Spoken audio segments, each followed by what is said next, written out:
شروع اللہ کا نام لے کر جو بڑا مہربان نہایت رحم والا ہے۔ سورج کی قسم اور اس کی دھوپ کی، اور چاند کی جب وہ اس کے پیچھے چلے، اور دن کی جب وہ اسے روشن کر دے، اور رات کی جب وہ اسے چھپا لے، اور آسمان کی اور اس ذات کی جس نے اسے بنایا، اور زمین کی اور اس ذات کی جس نے اسے پھیلایا، اور نفس انسانی کی اور اس کی جس نے اسے درست کر کے بنایا، پھر اس کو بدکاری سے بچنے اور پرہیزگار بننے کی سمجھ دی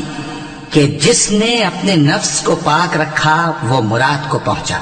اور جس نے اسے خاک میں ملایا وہ نامراد رہا۔ قوم سمود نے اپنی سرکشی کے سبب پیغمبر کو جھٹلایا۔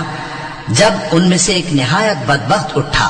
تو اللہ کے پیغمبر صالح نے ان سے کہا کہ اللہ کی اونٹنی اور اس کے پانی پینے کی باری سے خبردار رہو،